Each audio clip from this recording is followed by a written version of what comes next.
మామూలు మనిషి 4వ భాగం. 3వ భాగంలో శ్యామల సారథిని పెళ్లి చేసుకుని వెళ్ళిపోతుంది. నవీన్, రాధ బాధపడతారు. ఆమె వెళ్ళిపోవడం గురించి చాలా దుఃఖిస్తారు. రాధ ఊరికొస్తుంది. పరీక్షలైపోయి కథ కొనసాగుతుంది. రాధ చేరగానే ఉత్తరం రాయి. మంచిది బావా. బస్సులో కూర్చున్న రాధ తలాడించింది. అతను వెళ్ళి దొరికిన 1-2 పత్రికలు పళ్ళు తీసుకొచ్చాడు. ఊళ్ళల్లో నీళ్లు బావుండవు. దాహమైనప్పుడల్లా ఈ కమలాఫలం ఒల్చుకో. మంచిది, నేను చెప్పినవి మర్చిపోకు. వెంటనే అమ్మను ఆనంద్ గారికి చూపించు. పూర్తిగా చిక్కిపోయింది.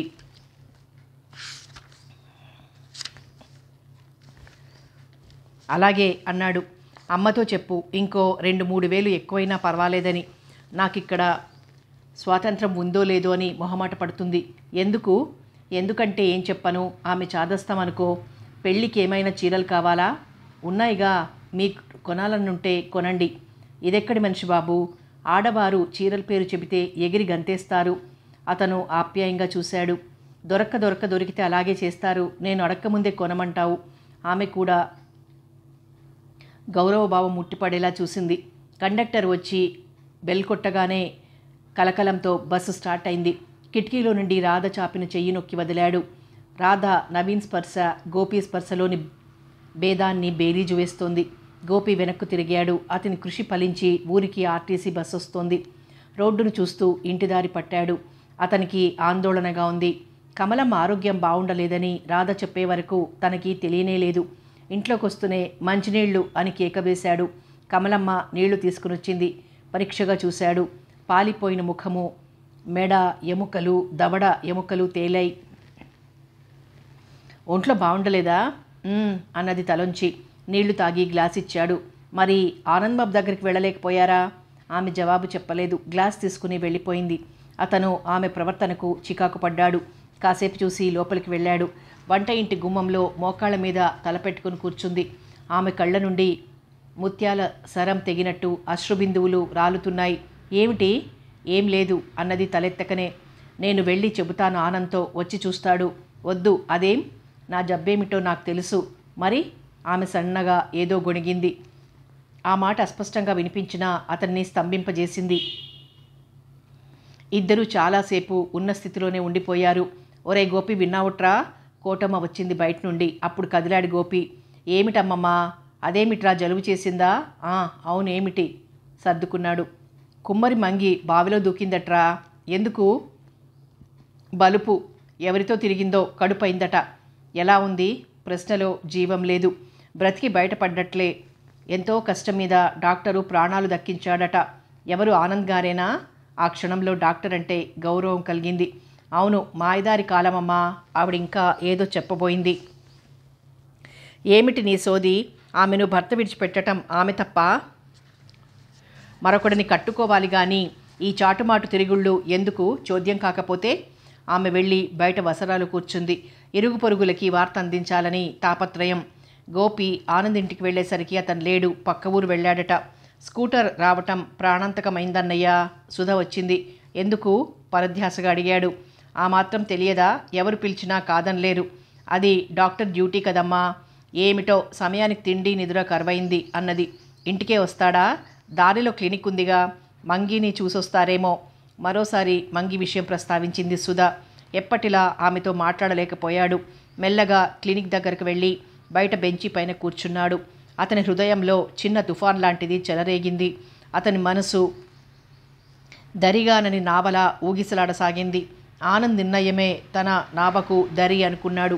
చీకటి పడ్డాక లైట్ వేసుకోవాలన్న సంగతి కూడా మర్చిపోయాడు.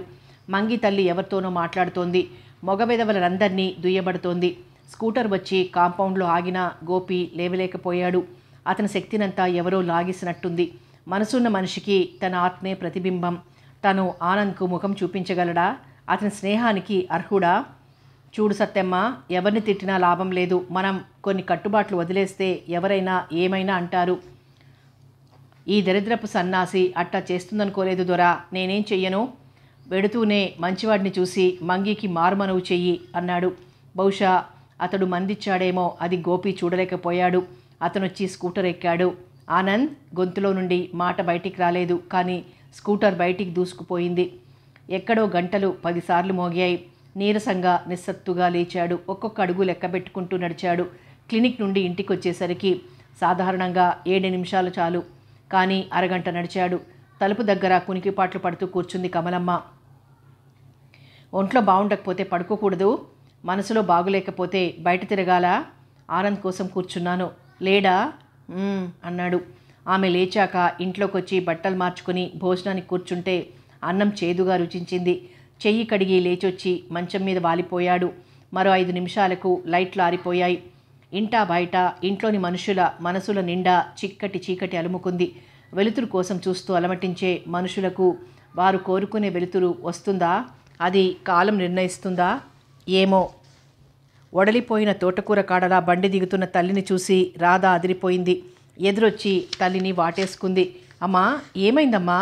బావా, అమ్మకి ఇంత జబ్బు చేస్తే మనిషిని పంపవా? దాదాపు ఏడ్చినంత పనిచేసింది రాధ.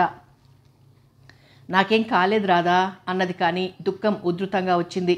కూతుని హృదయానికి హత్తుకుని బావురుమంది కమలమ్మ. ఏమో అనబోయిన చిట్టెమ్మ మరదలు వాలకం చూసి తెల్లబోయింది. ఏమైంది కమలా? ఏం లేదు, ఒంట్లో బాగుండలేదు అంతే, గోపి జవాబిచ్చాడు. రాధా అమ్మను కూర్చోబెట్టి కాఫీ పాలు ఏమైనా ఇచ్చేదుందా లేదా? చిట్టెమ్మ అడిగేసరికి తల్లిని తెచ్చి అక్కడున్న నులక మంచం మీద కూర్చునబెట్టారు. పెళ్లి కూతురు లక్ష్మి వదినకు సాయం వచ్చింది. కాఫీ తెచ్చి తాగించింది. ఏమిటి హడావుడి? నవ్వుకుంది కమలమ్మ. తల్లి భుజాల చుట్టూ ఉన్న శాలువా సరిచేసింది రాధ. అది చక్కని కాశ్మీర్ శాలువా. బావ కొన్నారా అమ్మ ఈ శాలువా? అన్నది కమలమ్మ. రాధ తల్లి కట్టిన చీర వంక చూసింది. అది చక్కగా ఎంబ్రాయిడరీ చేసిన కాశ్మీర్ సిల్క్ చీర. అలాంటి చీరలు పల్లెల్లో కట్టేది చాలా అరుదు. కూతురు చీరను చూడటం కమలమ్మ గమనించింది. ఈ చీర బాగుందా రాధా? చాలా బాగుందమ్మా. అతను నీకని తెచ్చాడు. పొద్దున్నే బస్సుకు వేళ మించిపోయిందని హడావిడిలో కట్టుకున్నాను. మంచి పని చేశావు. ఈ చీరలో ఎంతో బాగున్నావు. నువ్వే కట్టుకో. చిట్టెమ్మ పిలవటంతో లేచిపోయింది. కమలమ్మ గుండె నిండుగా గాలి పీల్చుకుంది. కూర్చుని చేయగలిగిన పనులేమైనా ఉంటే తనకు చెప్పమని అడిగింది కమలమ్మ. ఇప్పుడు పని చేయకపోతే వచ్చే నష్టం ఏం లేదు కానీ వెళ్ళి విశ్రాంతి తీసుకోండి. బయట ఎవరితోనో మాట్లాడుతున్న గోపి కేక వేశాడు. చిట్టెమ్మ ముఖం చిట్లించింది. పని చేయటానికి చాలామంది ఉన్నారులే అమ్మా అన్నది కాస్త నిష్ఠూరంగా. ఓ గంట విశ్రాంతి తరువాత కమల మెల్లగా పెరట్లోకి వెళ్ళింది. రాధ సామాన్లు అందిస్తోంది. 4 ఆడవారు కబుర్లు చెప్తూ లడ్లు కడుతున్నారు. వంట బ్రాహ్మడు బూందీ దూస్తున్నాడు. కమలమ్మను వాళ్ళంతా వింతగా చూశారు. అక్కడున్న పీట వాల్చుకొని కూర్చుంది. రాధా, ఆ బూందీ పళ్ళెం ఇలా ఇవ్వమ్మా. ఉండనీ రాదమ్మా. పాకంలో వేసిన బూందీ పళ్ళెం తల్లి ముందుకు తోసి లక్ష్మి కడుతున్న పూలమాల అందుకుంది. కాసేపు ఆగి కడతానంటే వినిపించదా? విసుక్కుంది. లక్ష్మితో కబుర్లు చెప్తున్న రాధకు అక్కడి ఆడంగుల మాటలు సన్నగా చెవులను సోకాయి. ఇంత వేడిలో ఆ సాలువా ఎందుకే? సోకు కాకపోతే తన గొప్పతనం చాటుకోవాలని. అది కాదే, చిట్టమ్మ ఎప్పుడూ ఏడుస్తూనే ఉంటుందిగా. ముసలం ఉండగా అనలేదు. ఊర్లో డాక్టర్కు ఈవిడకు మంచి దోస్తీ అంట. ఆ పిల్ల చురుకైందే లేవే, ఇటే చూస్తోంది. వారి మాటలు ఆగినా రాధ హృదయస్పందన వేగము ఆగలేదు. వెనక్కు తిరిగి తల్లివంక చూసింది. భుజాల చుట్టూ కాశ్మీరు శాలువాతో గొప్పింటి స్త్రీలా కూర్చుంది. లడ్డూ చుడుతున్న ఆమె చేతులు అందంగా కనిపించాయి. రాధ లేచి తల్లి దగ్గరికి వచ్చింది. అమ్మా, చలిగా ఉందా? లేదమ్మా. ఎందుకు? ఆ శాలువా ఇలా ఇవ్వు. తల్లి భుజాల మీద నుండి శాలువా తీసుకుని లోపలికి వెళ్ళింది. రాధ మనసులో లేదు. డాక్టర్ ఆనంద్ రూపం ఆమె కళ్ళ ముందు కదలసాగింది. అమాయకత, విజ్ఞానము సమపాళ్లల్లో ఉన్నట్టు కనిపించే చూపులు. అతను అంత నీచానికి పాలు పడతాడని ఆశించలేకపోయింది రాధ. కానీ తల్లిని పూర్తిగా నమ్మలేకపోతోంది. ఆమె కట్టు పెట్టుడులో చాలా మార్పు వచ్చింది. ఆలోచిస్తుంటే తల భారం అనిపించసాగింది. ముఖంలో కళ మాయమైంది. మరొక్కసారి కొట్టుగదిలోకి వెళ్ళి కిటికీలో నుండి తల్లిని చూసింది. రాధ ఉలిక్కి పడింది. చాలా నాజూకు తేలినట్లు కనిపించింది. నేర్పుగా దిద్దిన కనుబొమలు, కొసలు స్పష్టంగా చెబుతున్నాయి. క్షణం బలం లేనట్టే గోడ కంటుకుపోయింది. ఆమె మనోపలకం మీద 2 బొమ్మలు కదిలి మాయమయ్యాయి చిరునవ్వుతో. చేతిలో స్టెథోస్కోప్ పట్టుకున్న ఆనంద్ తల వంచుకుని భుజాల మీదుగా కొంగు కప్పుకున్న తల్లి ఎవరిని అనుమానించాలో తెలియటం లేదు. గది ముందుకొచ్చి పాతకాలం నాటి పడక కుర్చీ ఉంటే కూర్చుండిపోయింది. ఆమెకు తెలియకుండానే ఆమె కళ్ళు చెమర్చాయి. కళ్ళ మీద చేతులు పెట్టుకొని పడుకుంది. రాధా కళ్ళు విప్పింది. ఎదురుగా గోపి నిల్చునున్నాడు. అతన్ని చూడగానే చటుక్కున లేచింది. పర్వాలేదు రాధా, పడుకో. ఏమిటలా ఉన్నావు? అరే, చెంపల మీద కన్నీటి చారలేమిటి? అమ్మను గూర్చేనా? నువ్వేం దిగులు పడకు. ఆమె ప్రాణానికి నా ప్రాణం, సరేనా? రాధ భుజం తట్టాడు ఆప్యాయంగా. బావా, నువ్వు ఒట్టి అమాయకుడివి బావా, వెక్కి వెక్కి ఏడుస్తూ అతని భుజం మీద తలాంచింది.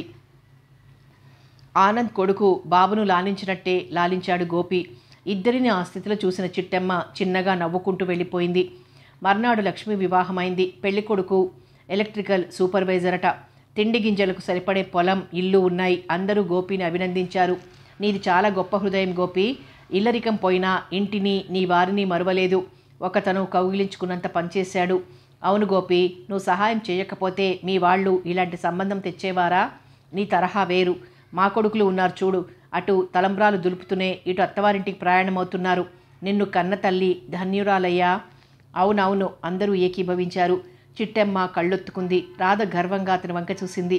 లక్ష్మిని సాయంత్రం అత్తవారింటికి పంపారు. కూడా రాధ వెళ్ళింది. అక్కడ సత్యనారాయణ వ్రతం ముగించుకుని వచ్చారు. చిట్టెమ్మ బ్రాహ్మణ్ణి పిలిపించి పునఃసంధానం చేస్తాం, ముహూర్తం చూడమంది. అతను శుక్రవారం చాలా బాగుందని చెప్పాడు. ఇంట్లోకి వెళ్ళి కమలమ్మతో సంప్రదించింది. చూడు కమల, పనిలో పని, ఇదేం పరాయిల్లా? రాధకు కూడా ఆ అడ్డు తీర్చేద్దాం. నాదేముంది, ఆయన అడిగావా? ఆయనెవరే? విస్మయంగా చూసింది. అదే మీ అబ్బాయిని. వాడు నోరు తెరిచి ఇలాంటి విషయాలు ఎలా అడుగుతాడే, మనమే వాడి మనసు తెలుసుకోవాలి కానీ అన్నది. బాగుంది, నా మీద నిష్ఠూరం దేనికి? చదువు లేక మీ తమ్ముడిని చేసుకుని నేను పడ్డ శ్రమ, దుఃఖం పగవారికి వద్దు. అందుకే నా పిల్లకు 4 ముక్కలు చెప్పించుకుందామని. కమలమ్మ చటుక్కున లేచింది. చదువు మాన్పించమని ఎవరన్నారు? రేపు పిల్ల పాప కలిగినా చూసుకోవటానికి నువ్వు ఉన్నావు. మీ ఇష్టం అన్నది అనాసక్తిగా. ఆమె వెళ్ళి ఆనాడే 2 కార్యాలు జరిగిపోవాలని నిశ్చయం చేసింది. పిచ్చి సన్యాసి, వాడికి కోర్కెలు లేవా? వాడిని అడిగేదేముంది? నా మాట కాదంటాడా అని తనలో తనే అనుకుంది. 2 చక్కని వెంకటగిరి చీరలు తెప్పించింది. బయట వడ్ల గది, ఇంట్లోని గది 2 శుభ్రం చేయించింది. పక్కవారిని అడిగి వారింట్లో ఒడ్లు, మిగిలిన గింజలు పోసింది. కడిగించి సాంబ్రాణి పొగ వేసింది. ఉన్నంతలో పక్కలమర్చింది. లక్ష్మి, ఆమె భర్త గోపి, రాధ పేకాడుతునో పచ్చిసాడుతునో గడుపుతున్నారు. కమలమ్మ పనులలో సాయం చేస్తూ టిఫిన్లు, టీలు అందిస్తోంది.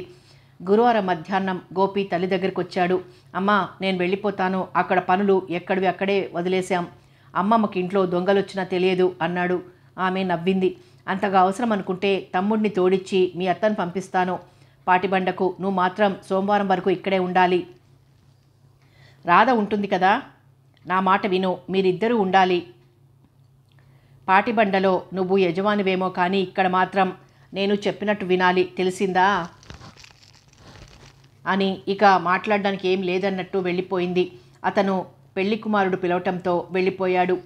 కానీ ఆ సాయంత్రం ఏదో పని మీద గదిలోకి వచ్చిన గోపికి అర్థమైంది తల్లి ఆంతర్యం.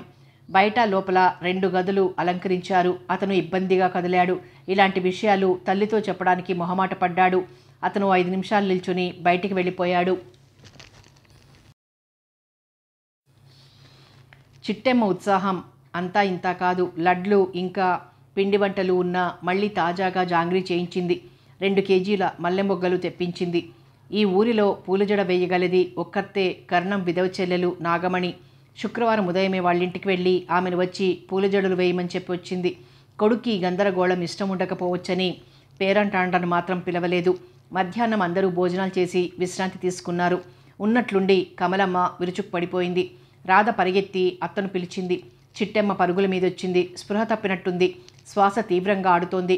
నిమిషంలో ఇంట్లోని వారంతా కమలమ్మ మంచం చుట్టూ చేరారు. గోపి హడావిడిగా డాక్టర్ దగ్గరికి వెళ్ళాడు. డాక్టర్ వచ్చి చూశాడు. ఇదివరకు ఎప్పుడైనా వచ్చిందా? లేదండి, ఇదే మొదటిసారి. రాధ ఏడుస్తూ జవాబిచ్చింది. మరోసారి చూశాడు. ప్రమాదం ఏమీ లేదమ్మా, మీరేం దిగులు పడకండి అన్నాడు. ఇంజెక్షన్ చేశాడు. ఇంతవరకు జబ్బుగా ఉన్నారా? అవునండి, గోపి జవాబిచ్చాడు. ఆమెకు బాధను కలిగించే పని ఇంట్లో ఏదైనా జరిగిందా అన్నాడు. లేదు డాక్టర్, ఆమెను ఎవ్వరూ ఏమనలేదు. బలహీనతగా ఉన్నప్పుడు తీవ్రంగా ఆలోచిస్తే కలిగే పరిణామమే ఇది. అతను మందులిచ్చాడు. అంతగా ఆమెను ఎవరు బాధ పెట్టారు? చిట్టమ్మ ముఖం చిట్లించుకుంది. నాకు తెలుసత్తయ్యా, అమ్మలక్కలకి ఏం పనిలేదు. విధవ ఇంత మంచి గుడ్డలేసుకుందని ఏమైనా అనుంటారు. అలా ఎవరంటారే? మొన్న నా చెవులతో విన్నాను. ఈ పల్లెలలో మొగాడు ఆడది మాట్లాడటం పాపం. అది కాక నాయనమ్మకు నీకు మరేం పనిలేదు, ఇంటి విషయాలు ఊరంతా చాటుతారు అన్నది వెక్కుతూ ఆవేశంగా. అయ్యో, మేమేం చెప్పామే? ఆవిడ బాధగా అడిగింది. సిటీకి తీసుకువెళ్లేదా డాక్టర్? గోపి అడిగాడు. బెటర్, తీసుకువెడితే మంచిదే అన్నాడు బ్యాగ్ సర్దుకుంటూ. డాక్టర్ని పంపించొచ్చాడు. అరగంట తర్వాత లేచి కూర్చుంది కమలమ్మ. అంతవరకు ఆమె అరికాళ్ళు చేతులు రాస్తూ అక్కడే కూర్చుంది. రాధా, ఏమ్మా, ఇలా రా. దగ్గరగా తీసుకుని హృదయానికి హత్తుకుంది. వెక్కి వెక్కి ఏడవకపోయినా ఆమె కన్నీరు కణతల మీదుగా జారి వెంట్రుకల్లోకి జారుతోంది. నీకేం కాదమ్మా, ఇప్పుడే సిటీకి పోదాం. రాధా, నా బాధ నీకెలా చెప్పనే నా తల్లి, నా బంగారు మరింత దగ్గరగా హత్తుకుంది. రాధా, లే, ఏమిటా వెర్రి? లెమ్మంటుంటే గోపి వచ్చి వారిని విడదీసి సవారీ కట్టడానికి ఎడ్లు తెమ్మని జీతగాడిని పంపాడు. ఆ పరిస్థితుల్లో చిట్టెమ్మకేమనడానికి నోరు రాలేదు. తల్లికి అలా ఉండగా రాధను గదిలోకి పంపడం అమానుషమే అవుతుంది. అందుకే కాలుగాలిన పిల్ల తిరుగుతోంది. లక్ష్మి రాధ కన్నీరు ఒత్తి ఓదార్చింది. గంటలో సవారీ బండి వచ్చింది. గోపియే సామానంతా సర్ది బండిలో పెట్టాడు. రాధ వెళ్ళి అత్తకు నమస్కరించింది. ఎన్నో అనుకున్నాను, అంతా తారుమారైంది. లక్ష్మి వెళ్ళగానే వస్తాను. కోడల్ని లేవనెత్తి చీర రవికల గుడ్డలు పెట్టింది. బండిలో మెత్తగా పరిచి కమలమ్మను పడుకోబెట్టారు. తల దగ్గర రాధ కూర్చుంది. బండి కదిలింది. కమలమ్మ రెండు చేతులు ఎత్తి ఆడబడుచుకు నమస్కరించింది. కమల, ప్రకృతే స్త్రీకి కొన్ని విషయాలలో బలహీనరాలివిని చేసింది. అదెప్పుడూ గుర్తుంచుకో. ఆప్యాయంగా ఆ మాట విన్న రాధ హృదయం పుచించుకుపోయింది. వస్తానత్తయ్య అని ముఖం తిప్పుకుంది. ఊరు దాటే వరకు బండి వెనకాల నడిచాడు. ఊరు దాటగానే బండెక్కి కమలమ్మ కాళ్ళ దగ్గర కూర్చున్నాడు గోపి. బస్సులో కూర్చోగలదా బావా? చూద్దాం అన్నాడు సాలోచనగా. బండి నెమ్మదిగా ముందుకు సాగింది. పుస్తకం ముందేసుకుని కూర్చుంది రాధ. తలుపు తట్టారెవరో. విసిగ్గా లేచి తలుపు తీసిన రాధ ముఖం వికసించింది. నవీన్ నిల్చున్నాడు. అరే, నేను ఇక్కడున్నానని నీకెలా తెలిసింది? మనసుంటే మార్గం ఉండకపోదు. ఇంట్లోకి రానిస్తావా? సారీ, రా అన్నది దారి వదులుతూ. ఇద్దరూ కూర్చున్నారు. అకస్మాత్తుగా హాస్టల్ వదిలావేం? అమ్మ ఆరోగ్యం అంతగా బాగుండటం లేదు నవీన్. అప్పుడప్పుడు అమ్మ బావ వస్తారు. అన్నింటికీ అనువుగా ఉంటుందని ఈ వాటా తీసుకున్నాను అంది రాధ. ఒంటరిగా ఉంటున్నావా? జంటగా ఓ బుడ్డాడున్నాడు. ఒరే యేసు, ఓ 6 ఏళ్ల కుర్రాడొచ్చి సిగ్గుగా ఆమె ముందు నిల్చున్నాడు. వీడే నాకు తోడు. అయ్యగారు గుడ్ అనాలి. అంత మంచి టీ తీసుకురా. అట్లనే వాడు లోపలి గదిలోకి పారిపోయాడు. బావున్నాడు మీ బుడ్డాడు. అక్కయ్య కూడా ఒక బుడ్డాడిని చూడకూడదు? మా దాసుకు కావలసిన తైరు కొట్టి తెచ్చాం. వీడికిచ్చిన అప్పు ఎంతో తెలుసా? 100 కాదు, 500 రూపాయలు ఇచ్చి తెచ్చాం. ఇక ఈ డబ్బు వాడు ఎగవేసిపోయినా బావ వసూలు చేసుకుంటాడు. మరి సిటీ వారు ఇబ్బంది పడాలి అన్నది. అమ్మ బాబోయ్, మా వారెవరు ఈ చిన్న కుర్రాడి మీద 500 పెట్టరు అన్నాడు. మీరు నెలకు 30 ఇచ్చినా ఉండరు. వాళ్లకు ఈ రూపంలో ఒకేసారి డబ్బు అంది అవసరం గడుస్తుంది. అక్కయ్య ఎలా ఉంది? మీ స్త్రీలను నమ్మకూడదు బాబు. ఒక్కసారి అంత మంచి నిర్ణయం తీసుకున్నావేం? అమ్మాయి మోసం చేసిందా? నీ కెరుకలేని అమ్మాయి నాకెవరున్నారు? అక్క విషయమే చెబుతున్నాను. వెళ్తే ఒకటే బోరు కొట్టేస్తుంది. అస్తమానం బావగారి సంగతులే. అదా సంగతి. కిలకిలా నవ్వింది రాధ. శ్యామల పెళ్ళయ్యాక వీరిద్దరి సాన్నిహిత్యం పెరిగింది. కానీ ఒక్కనాడు కూడా మితిమీరిన చనువు ప్రదర్శించలేదు నవీన్. మరింకేమిటనుకున్నావు? నువ్వు కూడా మీ భావస్తోత్రం మొదలుపెట్టావో చచ్చానన్నమాటే. మీకు ఆ దిగులక్కర్లేదులేండి. చదువు పూర్తి అయింది కదా, ఏం చేద్దాం అనుకుంటున్నారు? అతను ఇంతవరకు ఆ విషయమే ఆలోచించలేదు. ఏముంది, ఉద్యోగాల వేట ప్రారంభించాలి. అగ్రికల్చర్ గ్రాడ్యుయేట్లకి తొందరగా దొరుకుతుంది కదూ అన్నది యేసు తెచ్చిన టీ అతని ముందుంచుతూ. ఎవరన్నారు? మాకంటే ముందు పాస్ అయిన బ్యాచ్ ఉంది. వారికి వచ్చే సంవత్సరం రావచ్చు ఉద్యోగం అన్నాడు. ఆ తర్వాత మెల్లగా టీ తాగేశాడు. అక్కను చూసొద్దాం పదా. నవీన్ లేచాడు. బావుంది, నేను బట్టలు మార్చుకోవద్దేమిటి? నువ్వు ఎలా ఉన్నా అందంగానే ఉంటావు. పదవోయ్. రాధ తలెత్తి అతన్ని చూసింది. ఆమె ముఖం ఎర్రగా మారిపోయింది. చప్పున వెనక గదిలోకి పారిపోయింది. 10 నిమిషాల తర్వాత బట్టలు మార్చుకొని వచ్చింది. సారీ రాధా అన్నాడు. మరేం పర్వాలేదు. నువ్వు తగుదనమ్మా అంటూ అప్పుడే పెళ్లి చేసుకొని కూర్చున్నావు. ఇంకా ఎన్నో చెప్పాలనుంది. బలవంతంగా సంభాళించుకున్నాడు. అందం అనుభవించాలనుకోవటం దురాశ, కానీ ఆరాధించటంలో తప్పులేదనుకుంటాను. ఆ ప్రశ్న ఎందుకు?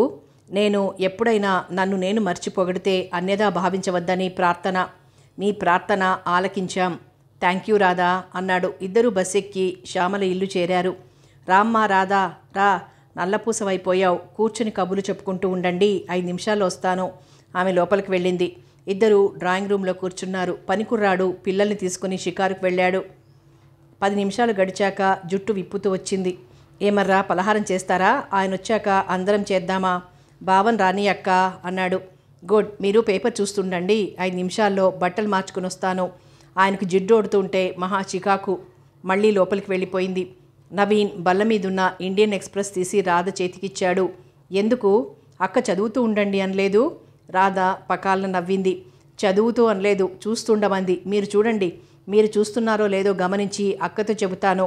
ఈసారి ఇద్దరూ నవ్వారు. ఏమిటర్రా నవ్వులు జల్లు కురిపిస్తున్నారు? సారథి వచ్చాడు. నమస్తే బావగారు, కంగారుగా నమస్కరించాడు నవీన్. నమస్తే, ఏమ్మా కులాసానా?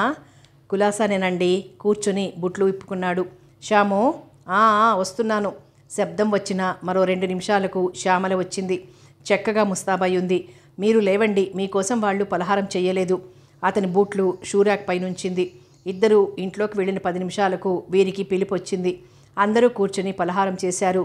శ్యాము, వీళ్ళిద్దరి ఫోటో చూపించావా? అది ఏదైనా కాంపిటీషన్కి పంపితే ఫస్ట్ ప్రైజ్ వస్తుంది. ఫోటో సంగతి తర్వాత కానీ మొదట మీరు త్వరగా తయారవ్వండి.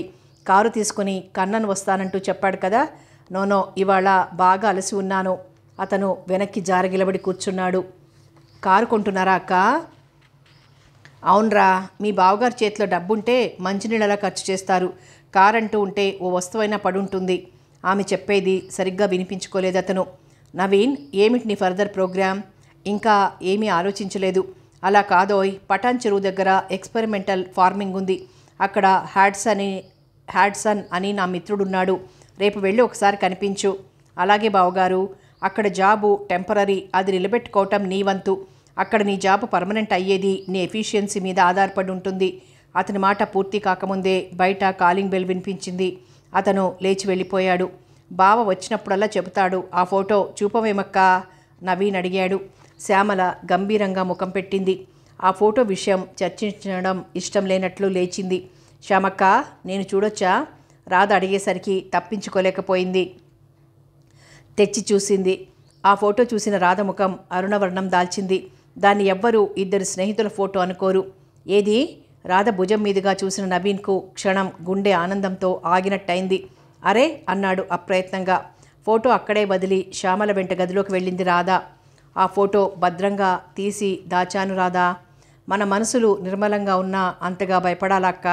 రాధా, ఆ ఫోటోలో నువ్వు నవీన్ పక్కపక్కన కూర్చుంటే దానికి అర్థం ఎవరూ చెడ్డగా చెప్పుకోరు. మీ మనసుల్లో మలినం లేదు. అక్క వివాహానికి అండా దండగా ఉన్నావన్న అభిమానం చేత కావచ్చు. అతను నీ వంక ఆరాధన దృష్టితో చూస్తూ నీ ప్లేట్లో లడ్డు వేస్తున్నాడు. నువ్వు వారించే దృష్టితోనే అతని చేతికి నీ చెయ్యి అడ్డం పెట్టుంటావు. కానీ అది చూపరలకు వేరే అర్థమిస్తోంది. నిజమేనక్క, నువ్వు వివాహితురాలివి కాకపోతే ఆ ఫోటోకు వ్యాఖ్యానం వేరు రకంగా ఉండేది. నా ఊహలు ఆ ఫోటో చూసినప్పుడల్లా రకరకాలుగా పోతూ ఉంటాయి. కానీ వాటికి పగ్గం వేస్తుంటాను. రాధ ఆలోచనలో పడింది. నిజంగా ఆ ఫోటో ఎవరైనా చూస్తే తనకు నవీన్కు సన్నిహిత సంబంధాన్ని అంటగడతారు. అలాగే తన తల్లిని గూర్చిన పుకార్లు అయి ఉంటాయి. ఆమె శుభ్రంగా ఉంటే ఎదుటివారికి బాధ. ఆనంద్ ఆ ఇంటికి తరచుగా రావటానికి తల్లి అలంకరణకు లంకె వేసి రంగులు పూసి ప్రచారం చేస్తున్నారు. అంతే. ఆమెకెంతో నిశ్చింతగా హాయిగా ఉంది. ఏమిటమ్మా, నీ మనసు బావ మీదికి మళ్ళిందా? శ్యామల గట్టిగా అరిచింది. 2 సార్లు నెమ్మదిగా పిలిస్తే రాధ పలకలేదు. ఏం లేదక్కా. ఏమన్నావు? ఏం లేదంటే నేను నమ్ముతాననే. ఈసారి వస్తే మీ బావని తీసుకురావాలి అన్నది. నవీన్ కూడా గదిలోకి వచ్చాడు. శ్యామక్క, ఆ ఫోటో నా దగ్గర భద్రంగా దాచిపెట్టుకుంటాను, ఎవరికీ చూపను అన్నాడు. అలా అంటున్నప్పుడు అతని కళ్ళల్లోని మెరుపు, ఆరాధన ఇద్దరూ గమనించారు. అది గమనించినట్లే నటించారు ఇద్దరు. ఆ తరువాత కారులో కన్నన్ అందరినీ తిప్పి ఎవరిళ్ల దగ్గర వారిని వదిలాడు. రాధ ఆలోచిస్తూ తన వాటాలోకి వెళ్ళింది. ఏకంగా ఇంటర్మీడియట్ పరీక్షలు రాసి ఇంటికి బయలుదేరింది రాధ. మధ్యలో 2 సార్లు తల్లి, గోపి వచ్చి వెళ్ళారు. అందుకు పాటిబండ వెళ్ళనవసరం లేకపోయింది. బస్సు దిగేసరికి దాసు ఎదురొచ్చాడు. ఆ రోడ్డు వారు కనిపించే ఇల్లు ఎవరిది దాసు? అబ్బా, ఎంత బాగుందో! కళ్ళప్పగించి చూస్తూ అంది. బాగుంది. దాసు పడిపడి నవ్వాడు. ఎందుకు అభిమానంగా అడిగింది. మరేమిటమ్మా, అది మందే కాదా? మందా? మరేమిటంటారు? చూడలేదు కదూ. బావ ఇల్లు కడుతున్నామంటే పాతింటి దగ్గరే అనుకున్నాను. మొదట అట్లాగే అనుకున్నారు, కానీ ఎందుకో ఇక్కడ కట్టిండ్రు. సూట్ కేసు తీసుకున్నాడు. అయ్యగారికి అట్లనే ఇష్టమంట. ఇక్కడికి ఎప్పుడు మారుతున్నారు? మీరు రావటమే తరువాయి అన్నారండి. అలాగా. ఊరవతల చివరన ఉన్న ఇంటివైపు బయలుదేరారు. మీ బావగారి చేతులు బంగారువి. పట్టుకున్నదంతా బంగారమైతుంది. ఈ సంవత్సరం గోపికి వ్యవసాయంలో వచ్చిన లాభం నష్టాలు వివరించాడు. రాధ అవేం వినటం లేదు. అందంగా కనిపించే మేడవైపే చూస్తోంది. తిరిగి తిరిగి బావ ఎంత సమర్థుడు, తన కోసం ఎన్ని అమరుస్తున్నాడు. తను అడిగింది ఏదీ కాదనలేదు. ఏ స్త్రీ అయినా భర్త నుండి అంతకంటే ఏం కోరుకుంటుంది? ఎప్పుడు బస్టాండ్కి వచ్చేవాడు. ఈసారి ఎందుకు రాలేదో? దాసు, బావ ఊళ్ళో లేడా? ఉన్నారండి. మరి రాలేదేం? ఓ అదా అండి. మీకు అయ్యగారు చెప్పలేదా అండి? అయ్యపోయిన ఏడాదే పంచాయతీ మెంబర్ అయిండు. అందరూ కలిసి సర్పంచ్ని చేసిండ్రు గందా. ఇప్పుడేమో పంచాయతీ సమితి సర్పంచిండు. పంచాయతీ సమితి ప్రెసిడెంట్ అవుతాడంట. రాధ రోడ్డు అని మర్చిపోయి నవ్వింది. ఏందమ్మా, ప్రెసిడెంటు బయటికి రాకూడదేమిట్రా? గదా, ఊరూరు మనుషులు వచ్చిండ్రు కదా.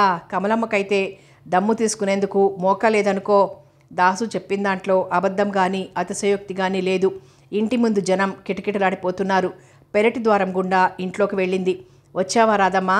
ఆమె కోసం ఎదురు చూస్తున్నట్లే నిల్చుంది కోటమ్మ. బావున్నావా నాయనమ్మా? ఆదరంగా పలకరించింది. చిన్నప్పటి చిలిపి తగులు గుర్తుకొస్తున్నాయి. ఏం బాగే తల్లి, ఆ దేవుడు కళ్ళు మూయడు కదా అన్నది ఆమె చేయి పట్టుకుని. దాన్ని ఇంట్లోకి రాణిస్తావా లేదా? కమలమ్మ కొంగుకు చేతులు తుడుచుకుంటూ వచ్చింది. అయ్యో తల్లి, నేనేమీ అనటం లేదే అన్నది భయంగా. ఏమ్మా, పరీక్షలు ఎట్లా రాశావు? ఫస్ట్ క్లాస్ వస్తుందనుకుంటానమ్మా. దాసు, సూట్ కేసు గదిలో పెట్టు. పట్టెల బావి దగ్గరికి వెళ్ళి 200 మామిడి పండ్లు పంపమని చెప్పు. పంపే పనే లేదమ్మా, నేనే సాయంగా దగ్గరుండి తెస్తా. దాసు సూట్ కేసు దింపి వెళ్ళిపోయాడు. రాధ కాళ్ళు చేతులు కడుక్కుని వచ్చింది. తల్లి పెట్టిన పలహారం చేస్తూ, బావ చాలా పనిలో ఉన్నాడా అమ్మా? ఆయన పని అడిగేదుందా? ఈ సంవత్సరంలో 2 పూటల అన్నం తిన్నది వేళ్ల మీద లెక్క పెట్టొచ్చినే తల్లి. ఒక పూట తింటే రెండో పూట లేదు. అదేమిటమ్మా, ఒంట్లో బాగుండలేదా? ఏం పిల్లవే? ఆమె గలగలా నవ్వింది. తీరిక లేక? అవునే. ఇల్లు పూర్తి అయ్యే వరకు అక్కడ. ఇప్పుడేమో ఈ సమితి ప్రెసిడెంట్ గొడవ వచ్చి పడింది. అందరినీ మంచి చేసుకోవాలి కదా. నేను వస్తున్నట్టు కూడా తెలియదా? ఎందుకు తెలియదే పిచ్చి తల్లి. నీకు మీ బావ స్వాగతం చెప్పలేదని కోపమా? నవ్వుతూ లేచింది. లోపల కర్టెన్ కదిలింది. అంతవరకు గాలికి సన్నగా మోగిన చిరుగంటలు కమలమ్మ తెర కదిలించగానే ఒక్కసారి మోగాయి. గంటల శబ్దం మందగించుతుండగా గోపి లోపలికొచ్చాడు. ఏమిటి? నువ్వు బయట ప్రపంచంలో ఉండి నన్ను మర్చిపోయినా పర్వాలేదు, మరదల్ని మర్చిపోతే ఊరుకుంటుందా? ఎవరు? రాధా? కోపం వచ్చిందా రాధా? పోమ్మా. రాధా కొంచెం సిగ్గుపడింది. దారిలో మన ఇల్లు చూసావా? చాలా బాగుంది బావా, సింప్లీ మార్వలెస్. ఇంగ్లీష్లో చెబితే మీ అమ్మకు అర్థం కాదు. నేను మీకు అర్థం కావాలని చెప్పాను. థ్యాంక్స్. ఇక ట్యూటర్ని పెట్టుకుని ఇంగ్లీష్ నేర్చుకోవాలి. మరి నీతో వేగలేం. నాకు తెలుగు వచ్చలే బావా, కాలేజీలో క్లాస్మేట్స్తో మాట్లాడిన అలవాటు కదూ అన్నది. పర్వాలేదు. అతను ఇంకేదో చెప్పబోయి ఆగిపోయాడు. రాధ తిరిగి చూసింది. కమలమ్మ కాఫీ కప్పుతో వస్తోంది అక్కడికి. కబుర్లు తర్వాత బయట వాళ్ళంతా ఎదురు చూస్తారేమో కదా అన్నది అతనికి కాఫీ కప్ అందిస్తూ. అవును. 2 గుక్కల్లో కాఫీ తాగేసి అతను వెళ్ళిపోయాడు. రాధ స్నానాధికాలు ముగించింది. అమ్మా. ఏమిటమ్మా, కాఫీ కావాలా రెండోసారి? వద్దమ్మా, అలా డాక్టర్ గారింటికి వెళ్ళిరానా? సుధక్కకు కూతురు పుట్టిందట కదూ? అవునట. నేను వెళ్ళలేదు. నువ్వు మునుపటిలా తిరగటం బాగుండదమ్మా. సిటీలో ఎలా తిరిగినా చెల్లుతుంది. ఇక్కడ జనం ఓర్వలేని వారు తల్లి కొడుకులకు రంకు అంటగడతారు అన్నది. రాధక్షణం ఆలోచించింది. తల్లికి కూడా తెలిసే ఉంటాయి పుకార్లు. అందుకే అలా అంటోందని భావించింది. నిజమేనమ్మా, కాసేపు పడుకుంటాను. గదిలోకి వెళ్ళి మంచం మీద నడుం వాల్చింది. అంతా ఏదో వాసన. గదంతా పాడుబడ్డట్లుంది. తల్లి మంచం పక్కనే దూరంగా నాయనమ్మ నులక మంచం ఉంది. దానిమీద బట్టలు మాసిపోయాయి. మంచం క్రింద ఓ చిన్న డబ్బా ఉంది. అదో రకం వాసన భరించ సఖ్యం కాకుండా ఉంది. రాధ బయటికొచ్చింది. అమ్మా. ఏమిటమ్మా, ఆ గదిలో ఎలా పడుకుంటున్నావు? కంపు కొడుతోంది. గది శుభ్రం చేయిస్తాను, నువ్వు హాల్లో బావ మంచం మీద పడుకో అన్నది. రాధ ఎందుకో నిస్సంకోచంగా వెళ్ళలేకపోయింది. ఆమెను ఏవో ఊహలు చుట్టుముట్టి ఉక్కిరి బిక్కిరి చేస్తున్నాయి. వెళ్ళి పడక కుర్చీలో కూర్చొని పత్రిక తీసింది. కోటమ్మ దొంగచూపులు చూస్తూ వచ్చింది. రాధమ్మ, రా నాయనమ్మ అన్నది. ఆమె వచ్చి మనవరాలి కాళ్ళ దగ్గర కూర్చుంది. ముడతలు పడిన ముఖం, బోసి నుదురు, చేతులు తోళ్లు వేళ్లాడుతున్నాయి. దవడ చర్మం వదులుగా వేళ్లాడుతోంది. దవడ ఎముకలు పొడుచుకు వచ్చినట్టున్నాయి. వార్ధక్యం ఇంత భయంకరంగా ఉంటుందని తెలిస్తే ఎవరు బ్రతుకు మీద తీపి పెంచుకోరేమో. నేను చెప్పింది వింటున్నావా? ఏం చెప్పావు నాయనమ్మ? ఏదో ఆలోచిస్తూ వినలేదు. పిచ్చిముండను, ఊరు వద్దంటుంది, కాడు రమ్మంటుంది. నాకేం కావాలి? మిమ్మల్ని చూసి నలుగురు గొప్పగా చెప్పుకుంటే విని సంతోషిస్తాను. ఇప్పుడు ఏమైందే అన్నది విసుగ్గా. కొడుకువైనా మనవరాలివైనా నువ్వేనే రాదమ్మా. మీ అమ్మకు కోపం విసుగు ఎక్కువయ్యాయి. ఆమె అటు ఇటు చూసి టక్కున విషయం మార్చింది. నాకేం కళ్ళున్నాయి చూడ్డానికి? మసకగా నీడలు కనిపిస్తాయి. చూసిన వారంతా ఇల్లు బాగుందంటున్నారే, వెళ్ళి చూడు. రాధ ఆశ్చర్యంగా తల తిప్పింది. మధ్య గుమ్మంలో కమలమ్మ నిల్చుంది. ఆమె కళ్ళు కోపంతో ఎరుపెక్కాయి. ఏమిటి సోది? ఇంటికి మనిషి వచ్చేదే పాపం. అయ్యో, ఇదెక్కడి చోద్యమే? నేనేమన్నానని? మనవరాలు కదా అని మంచి చెడు చెప్తున్నాను. మీకంతా చోద్యమే. అదేం చిన్నపిల్ల? మీరు చెప్తే గాని తెలుసుకోలేదా? ఏదోనే, కడుపు తీపి కాదు, నోటి దురద. వెళ్ళి వెనక చింతపండు గింజ తీస్తున్నారు, కాస్త చూడరాదు? పోతానే. ఆవిడ లేచి వెళ్ళిపోయింది. ఎందుకమ్మా కసురుకున్నావు? జాలిగా చూసింది. నీకు తెలియదు రాదా, ఇంట్లో విషయాలు ఊరి వారికి చేరవేయడానికే తోచదు. అసలే మీ బావ తొందరగా పైకొస్తున్నాడని అందరికీ ఏడ్పు. ఇక ఈ వయసులో ఆమె మారుతుందనుకోను. అది సరే, పడుకుంటానన్నావు కదా? నిద్ర రావటం లేదమ్మా. సుజన ఊళ్ళో ఉందా? లేదు, మహబూబ్ నగర్లో నర్సుగా ఉంటోందట. పోయిన సంవత్సరమే చేరింది ఉద్యోగంలో. ఊరికొచ్చిన మరుక్షణం నుండి తోచక బాధపడాలి అన్నది విసుగ్గా. అక్కడ ఎలా తోస్తోంది? చదువుకోవటం, కాలేజీకి వెళ్ళి రావటం ఉంటాయి కదమ్మా ఆవులిస్తూ అంది. అవుననుకో. ఆ కుర్రాడు ఇంకా వస్తూనే ఉన్నాడా? ఇంకా అంటే ఆ రోజు మేము వచ్చినప్పుడు పరోక్షంగా చెప్పాను, ఒంటరిగా ఉన్న ఆడపిల్లల వెంట పడకూడదని. అతను అలాంటి వాడు కాదమ్మా. ఇన్నాళ్లుగా వస్తున్నాడు. ఒక్కనాడైనా అతను హద్దు మీరి ప్రవర్తించలేదు. ఏమైనా మన జాగ్రత్తలో మనం ఉండాలి. పాడుకాలం, నీతి నియమాలు, వావి వరుసలు మర్చిపోతున్నారు. ఉత్తేజితురాలైనట్టు మాట్లాడింది. తల్లి వంక కళ్ళు వెళ్ళబెట్టి చూసింది రాధ. ఏమిటి అలా చూస్తావు? నువ్వు కొత్తగా మాట్లాడుతుంటేనో? కొత్త కాదమ్మా. లోకంలో జరిగే సంగతులు వింటుంటే గుండె అదిరిపోతుందే తల్లి. అలాంటి సందేహాలేం నా విషయంలో పెట్టుకోకు. నాకు చదువు ముఖ్యం. నేనెప్పుడూ ఆలోచించను కూడా అన్నది రాధ. నా తల్లివి, నీకు విసుగొచ్చే వరకు చదువుకో అన్నది. వారు మాట్లాడుతుండగానే గోపి వచ్చి ఉస్సురంటూ మంచం మీద కూర్చున్నాడు. వెళ్ళారా మీ సర్పంచ్లంతా? కమలమ్మ అడిగింది. వాళ్ల ఓటు అభిమానం లేకపోతే నేను గెలవటం చాలా కష్టం అన్నాడు దిండుకు చేరబడుతూ. రాధా, గృహప్రవేశం నీకోసమే ఆపాం. వీలైనంత త్వరలో అక్కడికి వెడదాం. సాయంత్రం వెళ్ళి చూసిరా. వెంట ఉండి చూపించుకోరాదు? ఏం రాధా, నేను రావాలా? నేను దాసుతోనో నాయనమ్మతోనో వెళ్ళి చూసొస్తాను బావా అన్నది. ఎందుకో అక్కడి వాతావరణం కృత్రిమంగా చిరాగ్గా అనిపించింది. అతను ఆకలవుతుందనగానే అందరూ భోజనాలు చేశారు. 5 గంటల వరకు నిద్రపోయింది. తల్లిచ్చిన టీ తాగి కోటమ్మను వెంట తీసుకుని ఇల్లు చూడటానికి బయలుదేరింది. రాధా, ఉండవే, నాకు మాత్రం ఏం పనుంది, వస్తాను. కమలమ్మ తయారైంది. రామ్మ తొందరగా విసుక్కుంది రాధ. తల్లి నాయనమ్మ విషయంలో అనవసరంగా బాధపడుతోందేమో. తను ఎరగని నాయనమ్మ ఆవిడతో ఒంటరిగా వదలటం ఇష్టం లేనట్టు చేస్తుందేం? తల్లి కూతుళ్ళు కొత్త ఇల్లు చేరారు. దారిలో కనిపించిన వారంతా రాధను నవ్వుతూ మాట్లాడించారు. కమలమ్మతో ఎవరూ మాట్లాడలేదు. ఆమె కూడా ఎవరినీ మాట్లాడించలేదు. అమ్మ అప్పుడే ప్రెసిడెంట్ గారు అత్తయినట్లు పోజు పెడుతోంది అనుకుంది రాధ. ఇల్లు చూసి రాధ ఆనందంతో గోపి అభిరుచిని పొగడకుండా ఉండలేకపోయింది. మేడ మీద పడక గది, దానికి అటాచ్డ్ బాత్రూమ్, సెప్టిక్ లాబెటరీ కట్టించాడు. ఫర్నిచర్ కూడా కొన్నాడు. పడక గది దగ్గర ఆగిన రాధ చెంపలు వెచ్చగా రక్తం పొంగటంతో కెంపులయ్యాయి. బావుందా? మెల్లగా అడుగుతావేమ్మా, సిటీలో కూడా ఇలాంటివి అరుదు అన్నది. నువ్వు అదృష్టవంతురాలివి. ఆ ముదనష్టపాడు నన్ను కట్టుకుని ఒక్కనాడైనా ఆల్నా పాలనా చూశాడా? అమ్మా, ఆశ్చర్యపోయింది రాధ. కమలమ్మ అలా భర్తను నిందించటం ఏనాడు వినలేదు. క్రింద 2 గదులు, డైనింగ్, డ్రాయింగ్, వంటగదులున్నాయి. వెనుక వైపు పూర్తిగా స్టోర్ కట్టించాడు. 100 బస్తాల ధాన్యం తేలిగ్గా నిల్వ చేయవచ్చు. దానికి కొంచెం దూరంలో పశువుల కొట్టం కట్టారు. ఇదంతా మొక్కలు వేయిస్తాడట మీ బావ. బయట ఆవరణ చూపించింది కమలమ్మ. అన్నది రాధ అన్యమనస్కంగా. పాత ఇల్లు బాగు చేయించి ఆఫీస్కు వాడుకుందామంటున్నాడు. అట్లాగా? గృహప్రవేశం కూడా గొప్పగానే చేద్దామనుకున్నాడు. మన డబ్బు మనం వాడిన లోకులకు కన్ను కుడుతుంది. అదీ కాక ఈ ఎన్నికలలో బోలెడు ఖర్చులున్నాయి. ఊరి వారిలో ఎవరితోనైనా జాగ్రత్తగానే ఉండాలి, లేకపోతే అడ్డమైన నిందలు వేస్తారు. అర్థం పర్థం లేని నిందలకు భయపడాల్సిన పనేముంది? నువ్వు నేను భయపడం, మీ బావ ఇప్పుడు ప్రజల మనిషి, అతను భయపడాలి అన్నది. తనను బడికి పంపించేనాడున్న నిశ్చలత్వం, నిబ్బరం ఏమయ్యాయి? తల్లి ఇంత బేలగా అనుమానం పెంచుకుంటూ ఎందుకు భయపడుతోందో రాధకు అర్థం కాలేదు. మంచైనా చెడైనా ఆమె చెప్పిందే తను వినాలి. ఆమె కంటే శ్రేయోభిలాషులు ఎవరూ లేరు.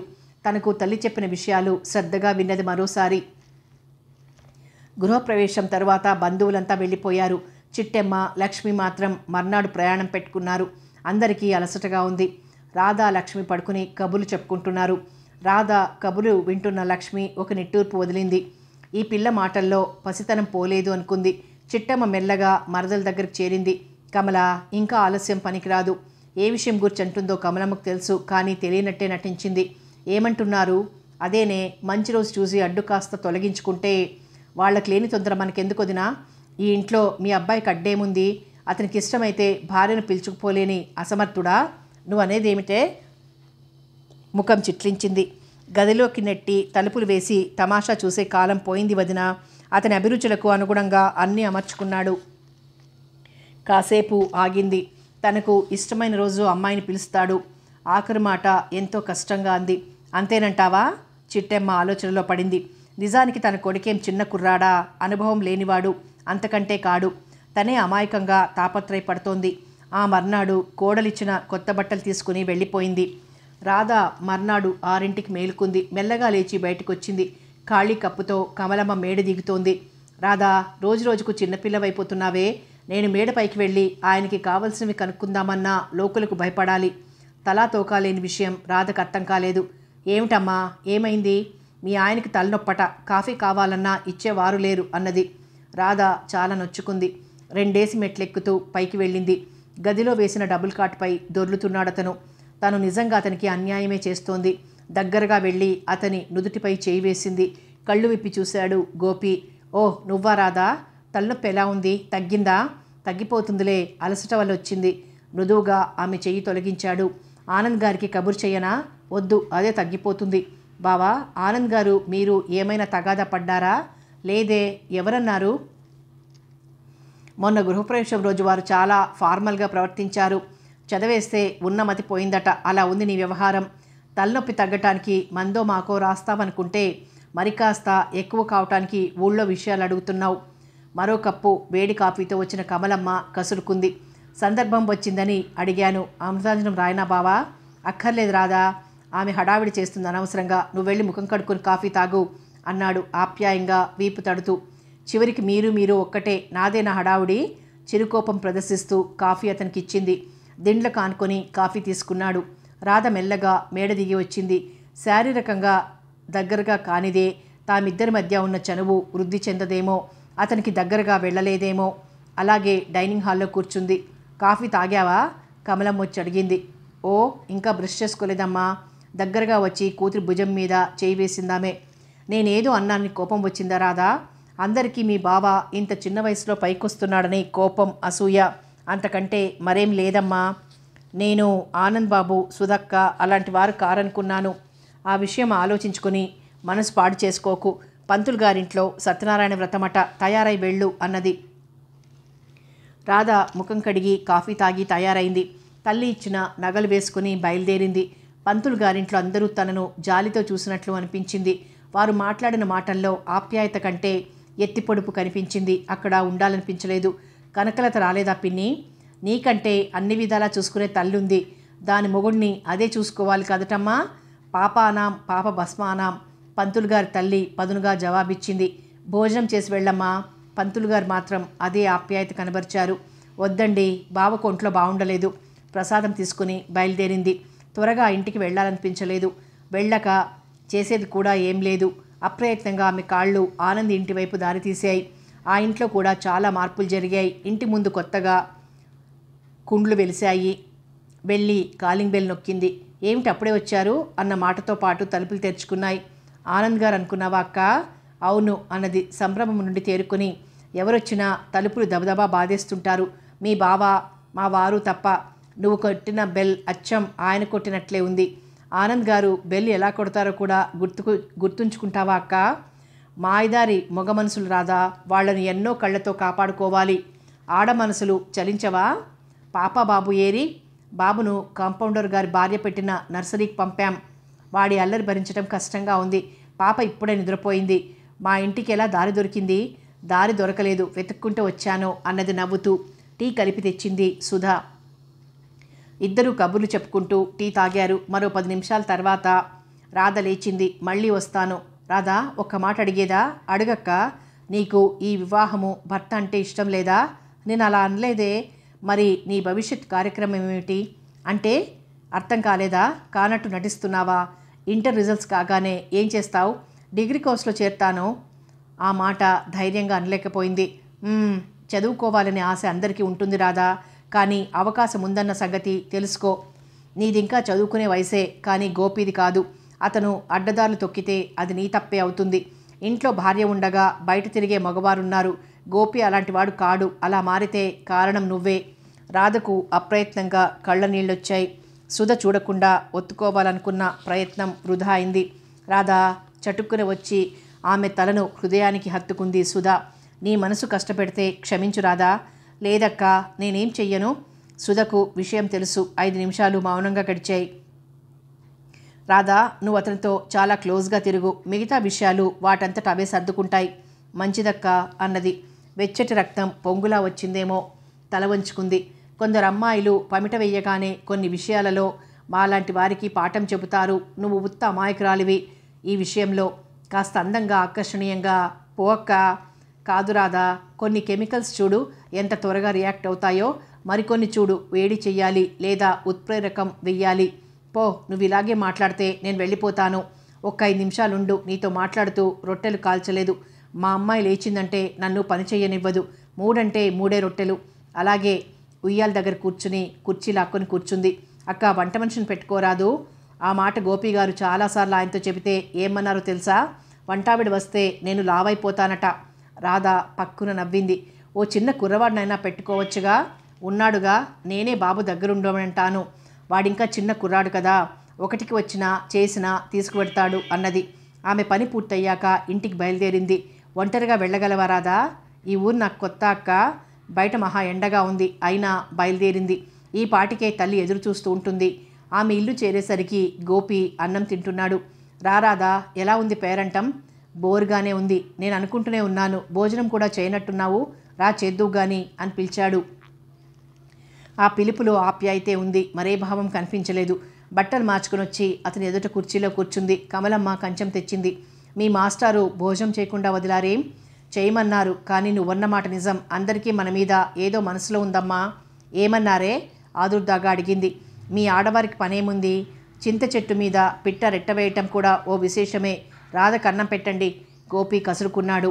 ఈ పూట మీ ఆశ్రిత జనం రాలేదా బావా? నేనుండనని తెలుసు రాదా. రాత్రి ఒంట్లో బాగుండక ఇంట్లో పడుండిపోయాను అంతే.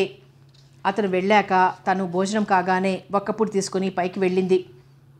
కథ కొనసాగుతుంది.